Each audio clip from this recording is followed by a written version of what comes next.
E aí, pessoal, tudo tranquilo? Então, como eu tinha dito alguns dias atrás, eu ia trazer aqui dois ativos para a gente analisar, dois ativos que têm um potencial grande, né, dependendo de algum contexto. E eu queria trazer, mais do que isso, trazer o contexto, né, para a gente entender do que a gente está falando, de onde que eu tirei isso, né? Eu sempre gosto de trazer esses conteúdos aqui, não com base só na minha opinião, mas também observando algumas coisas aí na internet, algumas coisas que realmente fazem sentido, que eu investigo e entendo que faz total sentido para a gente, né, performar melhor nos nossos investimentos e tomar algumas decisões mais inteligentes, tá? É, não sei se vocês chegaram a ver, mas acredito que sim, esse filme A Grande Aposta, né, que foi um filme sensacional aí que contando a história do cara que previu a crise imobiliária dos Estados Unidos de 2008 e que ficou bilionário com isso, né? Não só ele, mas muita gente também né, conseguiu mudar a própria vida com essa aposta, né? O cara simplesmente chegou, né, num banco e falou: eu quero apostar contra o mercado imobiliário, e riram da cara dele, né? Tiveram que criar derivativos para ele poder apostar contra, descoberto ainda, né, de tanta convicção que ele tinha. E aí o resultado foi que quem riu da cara dele, né, é, talvez chegou à falência, mas ele, do contrário, né, se reergueu com esse evento aí. Então o nome do cara é Michael Burry e ele está fazendo uma nova grande aposta, tá? Ele está fazendo um movimento bem interessante e é com base no movimento que ele está fazendo que a gente vai analisar esses dois ativos aqui. Esse movimento, como que eu sei disso, tá? Eu li algumas matérias e essas matérias são embasadas nos relatórios gerenciais que toda empresa gestora de investimentos, ela tem que, gestora de fundos, ela precisa, assim como no Brasil, divulgar um relatório gerencial e é nesse relatório que você consegue ver, depois você pode pesquisar o próprio relatório, você consegue ver esse movimento que ele fez, tá bom?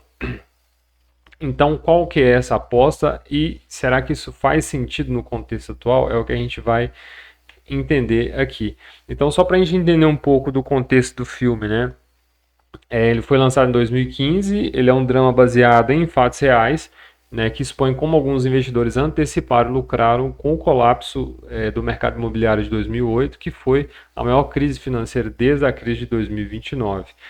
O filme é inspirado no livro de Michael Lewis, The Big Short, Inside the Doomsday Machine, e segue três núcleos principais de personagens que, de forma independente, percebem que o mercado de hipotecas americano está prestes a desabar. Então, são três figuras principais aqui no filme.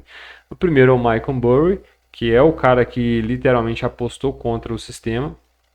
Ele é um gestor excêntrico e matemático brilhante que percebe, analisando dados, que o sistema está sustentado por hipotecas de alto risco e decide apostar contra o mercado.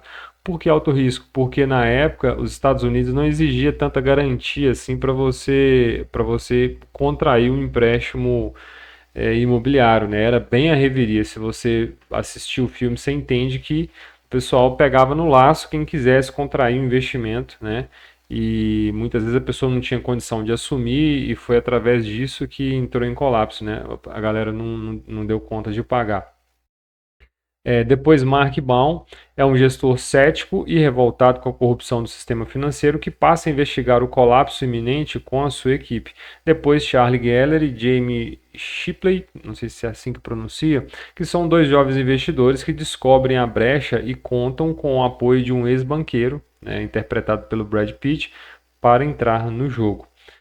O filme é conhecido por explicar conceitos financeiros complexos de forma didática e sarcástica, usando celebridades, metáforas, linguagem moderna, até um pouco exagerada, eu diria.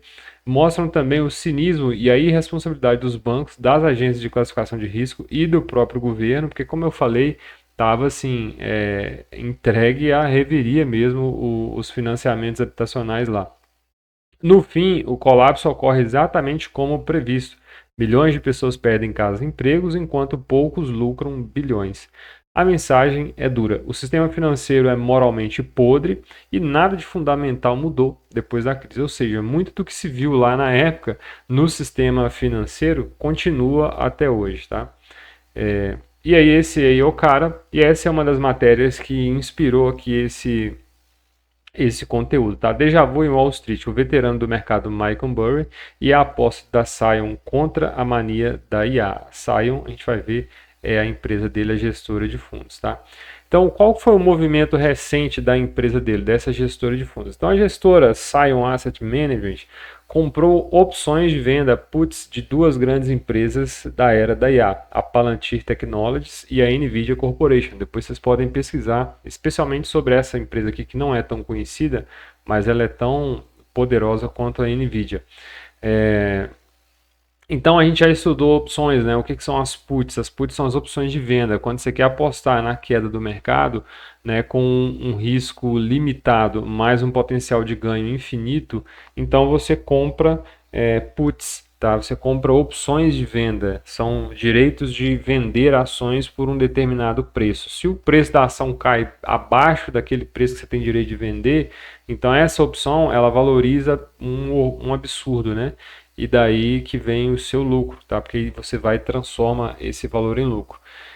Então, foi exatamente o que ele fez. Ele comprou um volume exorbitante de puts. Foi exatamente o que ele fez lá na crise de 2008, né? Não existia derivativo dos ativos que ele queria. Alguns tiveram que criar, né, esses derivativos justamente para ele apostar contra, né? E aí, obviamente, né, vem os market makers para dar liquidez no mercado, enfim. Especificamente, cerca de 5 milhões de puts da Palantir, no valor aproximado de 912 milhões de reais, e 1 milhão de opções da NVIDIA, no valor estimado de 187 milhões de reais, milhões de dólares, tá? Perdão. Então a gente vê que o cara não está de brincadeira, né? É um volume exorbitante. Essas posições representam aproximadamente 80% do portfólio da Sion, segundo relatórios regulatórios. De novo, eu vou ver se eu acho o link aqui do relatório, e aí eu consigo colocar aqui também na descrição, caso vocês queiram acessar diretamente o relatório. E aí, por que esse cara está fazendo isso, né? Primeiro, né, vamos lembrar que o cara adivinhou a crise de 2008, tá? Então, não é qualquer um que está trazendo isso aqui, tá? Não é a Alex que está falando isso aqui, viu, galera? Burry parece acreditar que há uma bolha em torno da IA. Ele já postou numa rede social algo como: às vezes vemos bolhas, às vezes há algo que se pode fazer a respeito e às vezes a única jogada ganhadora é não jogar. Então, não apenas no relatório ele deu a entender, né, que ele está apostando contra o mercado de inteligência artificial, mas ele já postou algumas coisas relacionadas a isso no X, por exemplo. As duas empresas têm valorização forte. A Palantir teve crescimento de centenas por cento. A NVIDIA já está há muito tempo no topo com valorização e hype intenso. Eu vou trazer o gráfico aqui para vocês. Então, as principais empresas hoje, né, que se beneficiam com o avanço da IA é a Palantir e a NVIDIA. E segundo ele, esses mercados já estão formando uma bolha, né? Bolha é a expressão que se usa para ativos que valorizam muito, né, sem ter um lastro lógico para garantir aquela valorização, é muito especulativo. E aí chega uma hora que o mercado cai na real e esse ativo ele cai muito rápido, né? Igualzinho um balão quando fura lá no ar, não tem nada mais que sustenta, só resta cair. Ele está apostando que o mercado vai corrigir, ou seja, que essas ações que estão no auge, elas vão cair ou que a euforia se esvairá. E aí estão os gráficos, né, da Palantir e da NVIDIA, a Palantir em azul e a NVIDIA em verde. Aqui o gráfico é dos últimos 12 meses, é isso mesmo?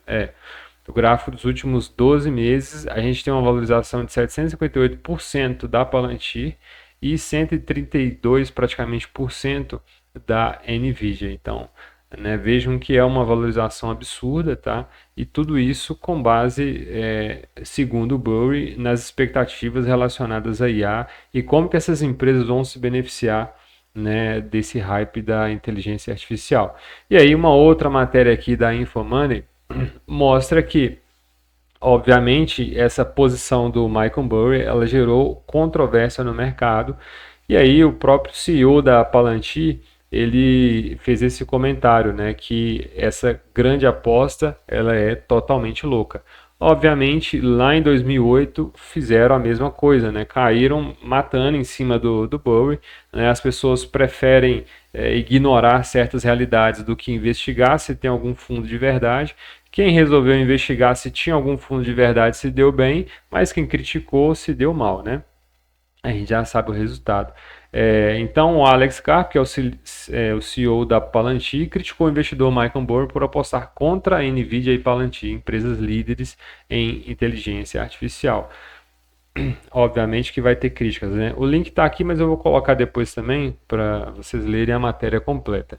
Então, se por um lado o Burry acredita que a IA atingiu o estágio de bolha, por outro lado, ele parece acreditar na ascensão de setores essenciais como farmacêutico e petrolífero. Aí aqui a gente já começa a entrar nos dois ativos que eu falei que chamam a atenção por esse movimento da Sion.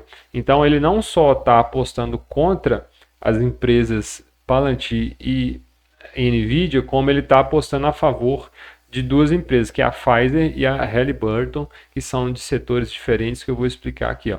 Então, no relatório de posições referente ao terceiro trimestre de 2025, a Sion detinha opções de compra, né, calls, sobre Pfizer, o código PFE, para você pesquisar depois no TradingView, no valor estimado de cerca de 153 milhões. No mesmo relatório, havia calls de Halliburton estimadas em cerca de 61,5 milhões. Então, ou seja, o cara está pesado, né, apostando contra inteligência artificial e está pesado apostando a favor de farmacêutica através da Pfizer e energia e petróleo através da Halliburton.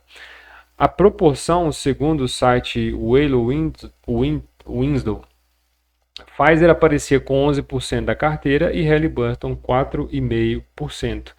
Essa lógica dele aqui, se você olhar a composição do índice S&P 500, é justamente isso aqui, 11 e pouco por cento do S&P 500 é composto por ações da Pfizer e 4,5% da Halliburton. Tá? Então ele está imaginando que essas ações elas vão se comportar igualzinho o S&P 500, caso realmente a gente tenha essa bolha da IA estoure como ele está prevendo, tá?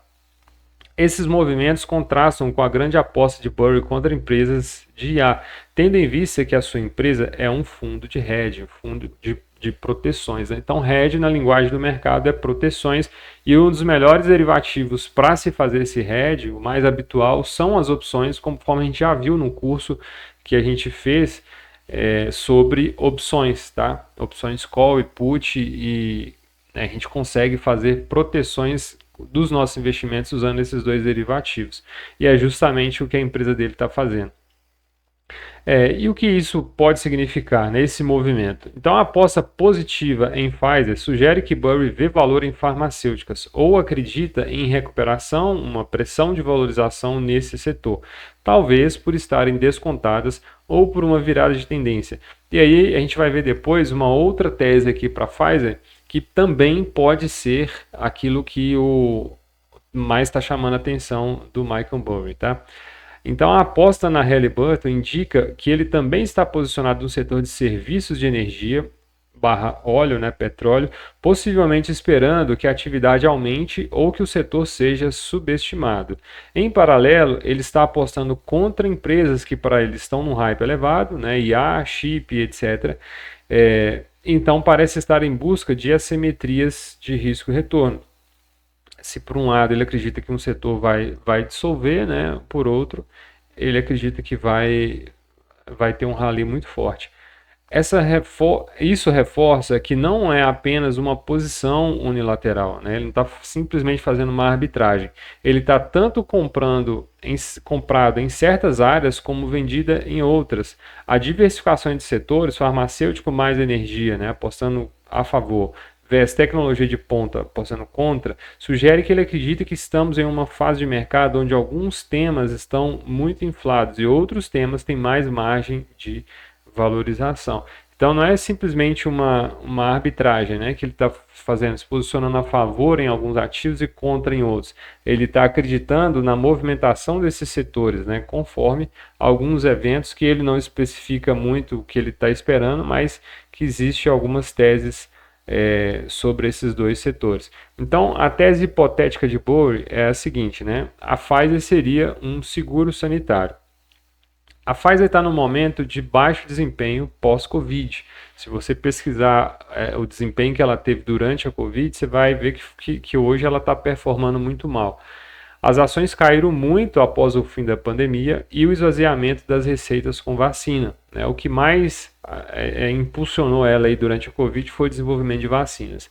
Justamente por isso ela está descontada. Se houver uma nova crise sanitária global, aí preste atenção nisso. Se houver uma nova crise sanitária global, e aí você já tem um gatilho aqui para pesquisar na internet depois, e depois eu vou criar um conteúdo sobre isso.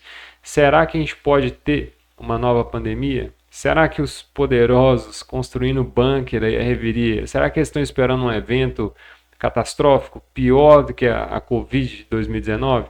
É um ponto a se pesquisar isso aqui também. Então, se houver uma crise, mesmo que menor, ela estaria na linha de frente e as ações poderiam ganhar valor muito rapidamente. Além disso, o portfólio da Pfizer inclui tratamentos oncológicos, antivirais e vacinas experimentais. Burry pode estar antecipando um ciclo de valorização baseado na reestruturação da empresa e no retorno de atenção ao setor farmacêutico.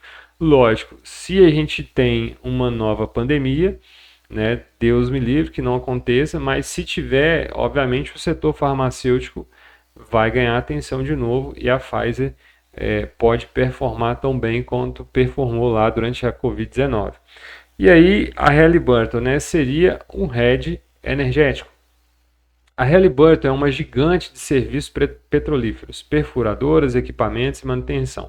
Em períodos de alta de inflação e crises geopolíticas, o petróleo tende a subir, claro, o que aumenta a demanda por seus serviços. Se Burry prevê pressões inflacionárias globais, algo que ele já alertou em anos anteriores, faz sentido posicionar-se em energia.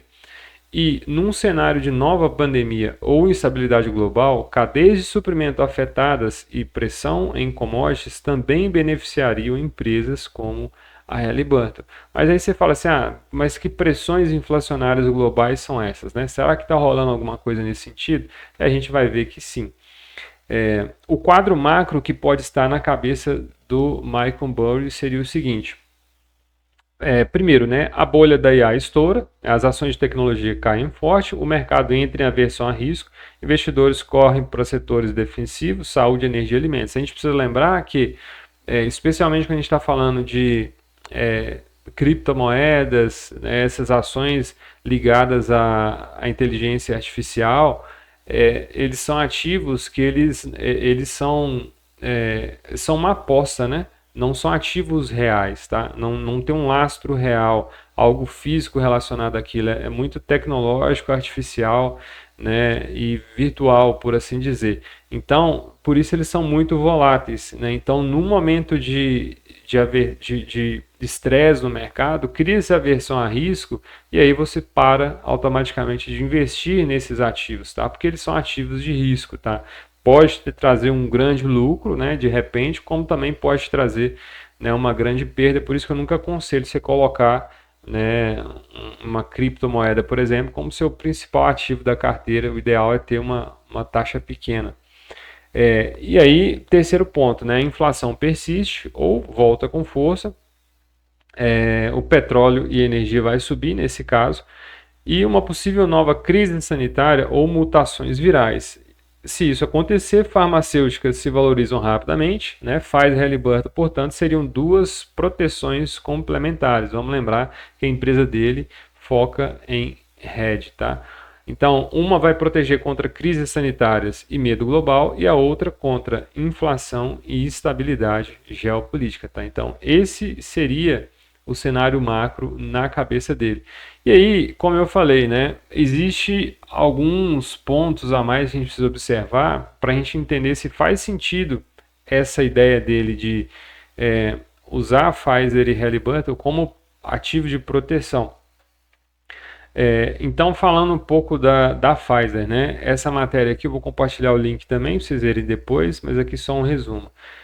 Pacientes com câncer de colo avançado viveram o dobro do tempo com uma terapia combinada da Pfizer, segundo estudos. Então a Pfizer ela vem fazendo diversos estudos para tentar encontrar ou a cura ou um controle melhor do câncer, né?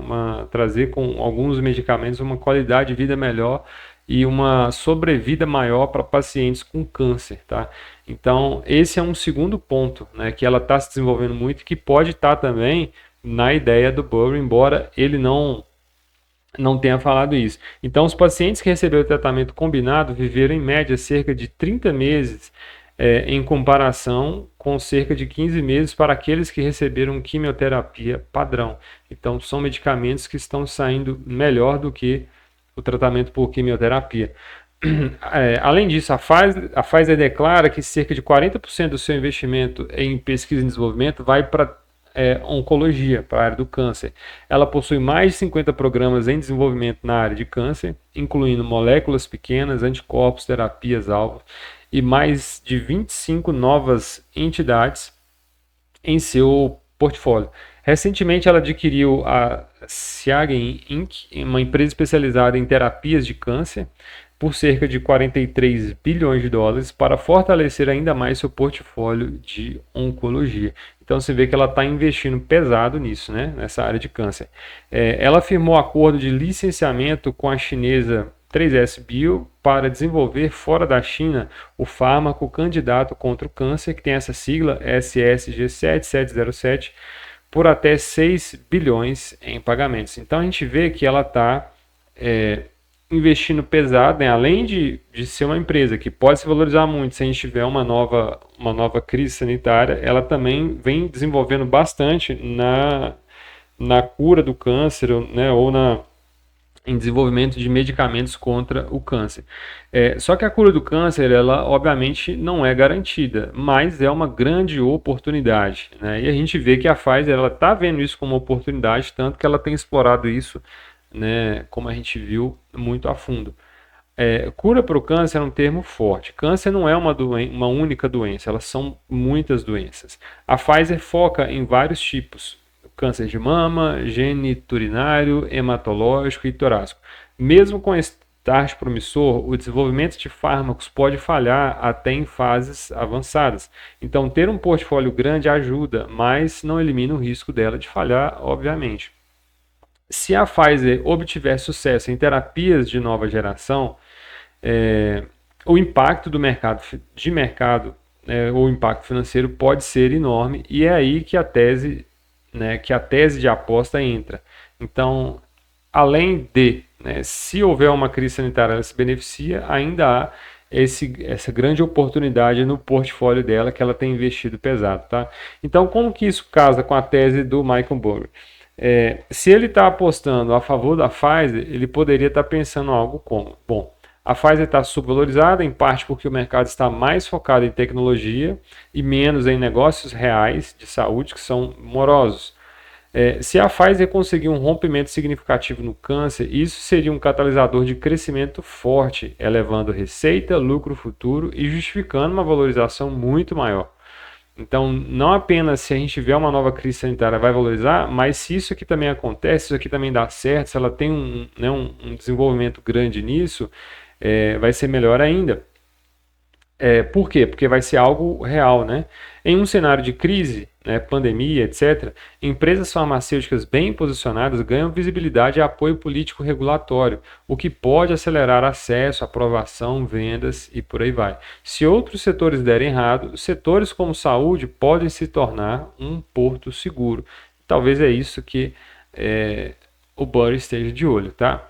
E aí, agora falando, né, de uma segunda tese aí para Halliburton, né? Além da questão né, se houver de novo uma crise sanitária, por exemplo, né, o mundo teria um cenário de novo de inflação, de alta inflação. A gente também tem um cenário particular para Halliburton, quando a gente volta os olhos para o Estreito de Hormuz, que é por onde passa aí cerca de 20 a 30% de todo o petróleo que é vendido no mundo inteiro, tá? Estima-se que cerca de 17 a 20 milhões de barris de petróleo por dia passem por esse estreito, o que representa aproximadamente 20 ou mais, né, 20 a 30%, segundo algumas matérias, de oferta marítima global de petróleo líquido. Então, o Estreito de Hormuz ele conecta o Golfo Pérsico ao Oceano Índico e é um dos principais gargalos de transporte de petróleo e derivativos do mundo. E aí você pensa, né? Tá, por que que isso aqui estaria ligado com a tese da Halliburton? Por quê? Porque desde que os Estados Unidos atacou o Irã vem constantemente ameaçando fechar o Estreito de Hormuz. Na verdade, ele já fez isso em várias outras situações, né?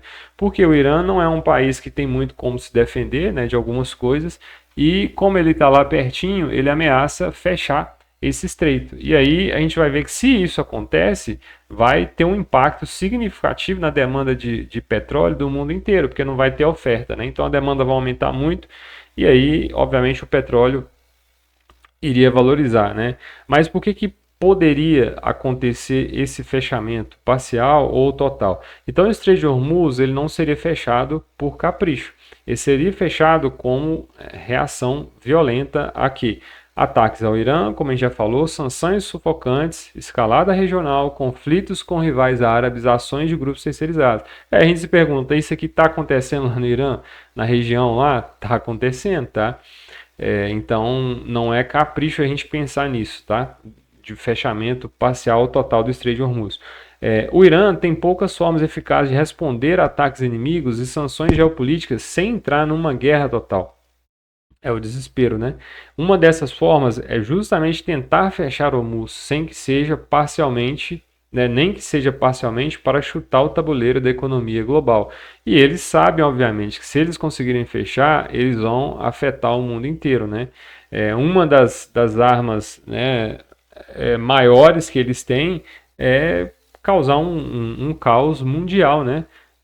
Como até mesmo para poder pedir ajuda de outras nações, tá? E aí, se isso acontecer, para onde que iria o preço do petróleo? Então, mesmo numa interrupção parcial, poderia mexer severamente nos preços. A gente está falando de 20 a 30% da demanda mundial, tá? Analistas projetam cenários em que o barril do petróleo do tipo Brent poderia chegar a 90 dólares ou até 130 dólares se houver bloqueio ou queda de fluxos, né? E aí alguns exemplos, a Goldman Sachs, ela estima que o barril pode chegar até a 110 dólares se o fluxo fosse reduzido pela metade durante apenas um mês, tá? Pra vocês terem ideia. O Citigroup estima que pode chegar entre 75 a 78 dólares se apenas 1,1 milhões de barris por dia de exportações iranianas fossem afetadas, né, e até 120 a 130 dólares se o estreito fosse fechado completamente, né? Então, a ideia de supervalorização aí, se a gente tivesse interrupção parcial na demanda, ela também não é uma viagem. A gente já vê dois grandes bancos falando isso, né? Goldman Sachs e o Citigroup. E aí, será que isso que o Burry também está levando isso em conta? Eu aposto que sim, tá? Porque qualquer prejuízo efetivo em Hormuz empurra o mundo para petróleo muito caro, inflação global, recessão e desordem geopolítica. E como eu falei, né? Tudo isso aqui a gente vê lá acontecendo no Oriente Médio, ataques ao Irã, sanções sufocantes dos Estados Unidos, escalada regional, conflitos com rivais árabes, né, e ações de grupos terceirizados, Hezbollah e companhia. Beleza? E aí eu queria, só para a gente matar aqui o assunto, a gente dá uma analisada no gráfico das ações que a gente citou, que é a Pfizer, listada na NYSE, né, na Bolsa de Nova York. A gente também tem, dessas duas ações, a gente tem BDRs, tá, negociadas na B3. Depois a gente pode ver o gráfico também, provavelmente já está bem igual, tá? Porque reflete, né? Olhando aqui o gráfico semanal, né, a gente veio dessa tendência de alta, deixou essa zona aqui de realização, né? A galera realizou lucro aqui uma vez, realizou lucro aqui também realizou, né? Ó, olhando pelo gráfico semanal, mas a gente não pode ainda chamar isso aqui de uma tendência de baixa, tá? A gente querendo ou não, renovou essa máxima, tá? Deixou um fundo mais alto que o anterior aqui. A gente ainda, né, não pode dizer que é uma tendência de baixa, tá? Mas não é mais uma tendência tão animosa assim para cima, tá? Então a gente está negociando aqui entre os. Peraí, deixa eu ver se está em dólar aqui. Acho que não está em dólar. Tinha mudado a moeda aqui por alguma razão. USD. Isso. Até assustei aqui com o preço. Até mudou o gráfico, né? Porque estava na moeda errada aqui na cotação, tá? Então, olha, vamos lá, a gente deixou esse topo aqui nos 83 dólares, quase 84 dólares, essa região de fundos aqui nos 43,5 dólares, né? Ainda é uma tendência de alta, não podemos chamar de tendência de baixa. Por que eu não posso chamar de tendência de baixa? Porque eu não tenho uma estrutura, né, de topos e fundos mais baixos aqui, mas é um mercado um pouco mais lateral, tá? E aí, levando aqui para o gráfico de um dia, vamos voltar um pouquinho mais aqui. Voltando para um gráfico de um dia, né? A gente consegue ver que, olha, de maio em diante, teve um rally aqui rompendo essa estrutura que a gente costuma chamar de, né, uma espécie de bandeira, vamos falar assim. E o mercado costuma romper isso, corrigir, né? E quando ele acha um novo fundo, ele costuma avançar lá para os topos, tá? Para esse topo, depois para esse, depois para aquele lá, se tiver mais força. Eu acredito que isso possa acontecer, tá? Até porque quando a gente olha aqui no gráfico semanal, deixa eu ver se a média móvel está aqui, ó. Deixa eu ver se ela está com 20 períodos, só para garantir que está certo. Tá com 20 períodos. Deixa eu ver se está exponencial.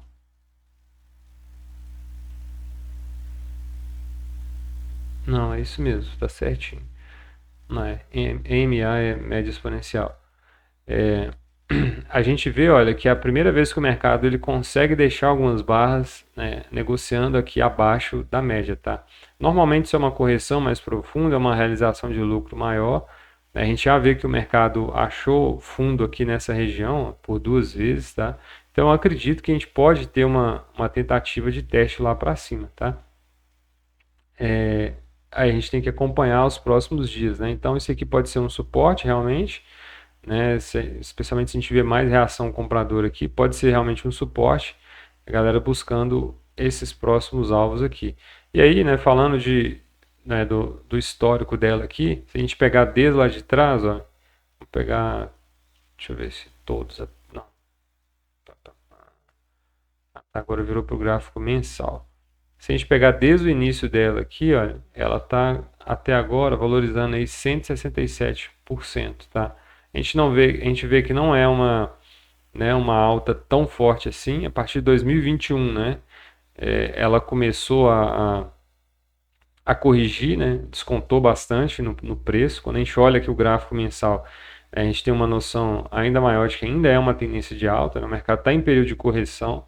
Não dá para falar que é uma tendência de baixa ainda, tá? E essa área aqui, olha, uma área interessante como área de suporte, tá? Se voltar para aqui, uma área boa para compra e por aí vai. Agora, falando da Halliburton, também listada na NYSE, como eu falei, as duas empresas fazem parte da composição do índice S&P 500. Vou pegar aqui o gráfico mensal, já que a gente analisou o mensal de Pfizer, vamos pegar aqui também.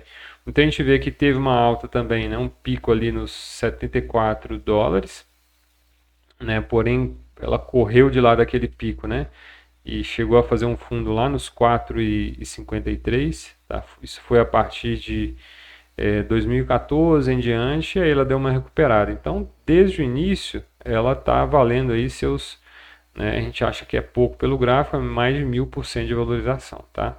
Saiu lá dos 1,93, hoje ela vale quase 27 dólares.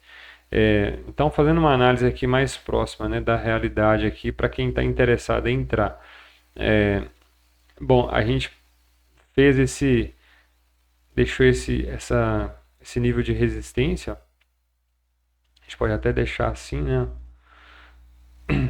O nível de realização de lucro aqui, tá?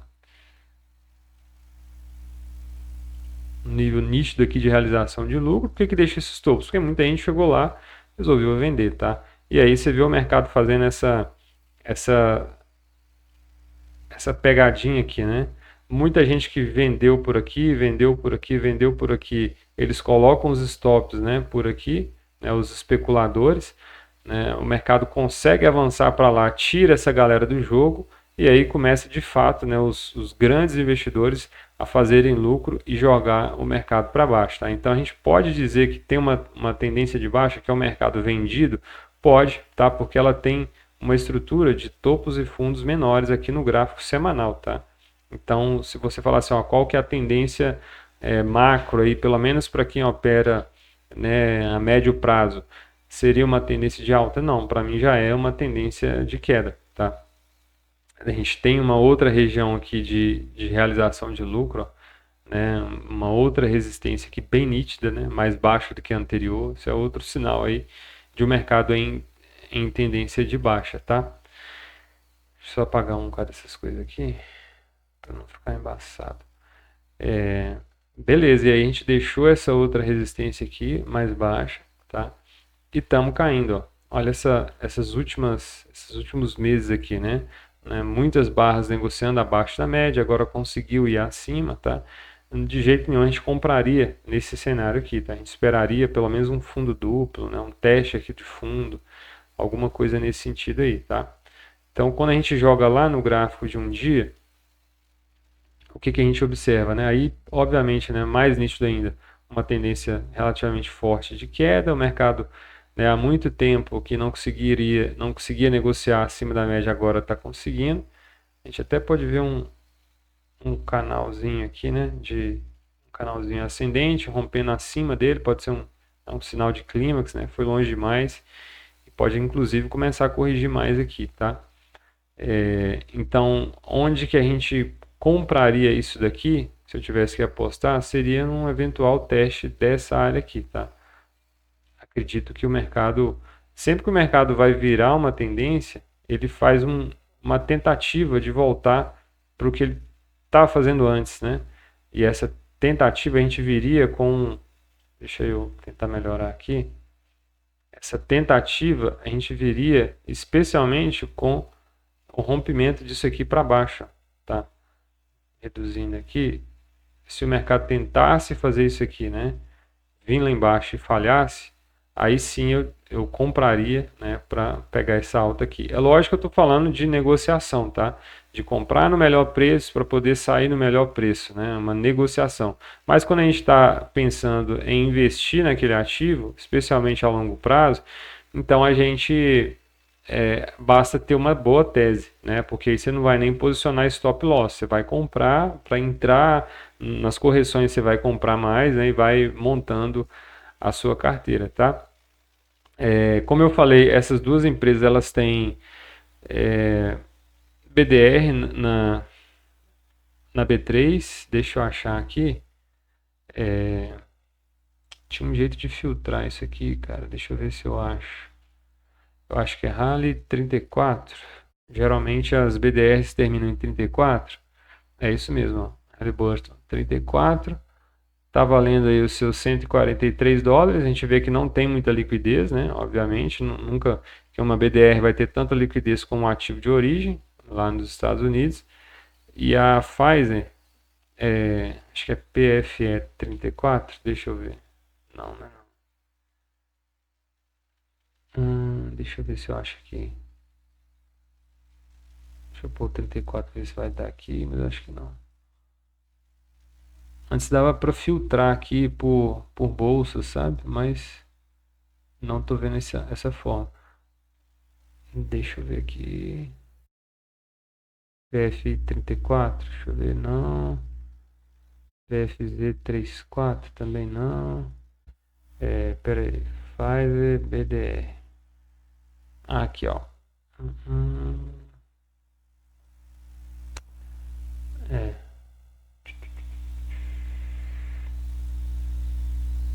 Achei na Nice.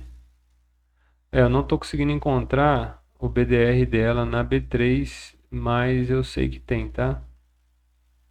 Quer ver? Olha, só pra gente não, pra eu não ficar mentiroso aqui, BDR faz, ó, PFIS 34, P, PFIS 34, é isso aí, ó, tá valendo, é isso mesmo? É isso mesmo, BMF Bovespa, isso aí, ó, tá valendo 33,82 dólares, tá? Inclusive o gráfico tá um pouco diferente aqui, né? Se a gente analisar aqui pelo semanal, a gente tá numa área de suporte aqui, ó. Tá. Uma área que já foi topo, fundo, fundo.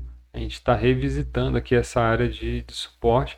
Pode ser uma boa oportunidade para comprar, especialmente para quem está pensando longo prazo, tá? Então é isso, pessoal, que eu quis trazer aqui, esses dois ativos, né, Halliburton e Pfizer, são os dois ativos aí que o cara que antecipou a crise de 2008, né, nos Estados Unidos, apostou contra muitas empresas, ganhou muito dinheiro enquanto essas empresas quebraram, e ele está fazendo uma nova aposta de novo, deu uma dica aí de dois ativos para a gente, e eu acho que faz sentido a gente analisar com mais cuidado, beleza? Qualquer dúvida aí depois, vocês respondam lá no grupo e a gente vai comentando a respeito. Valeu? Um abraço e até mais.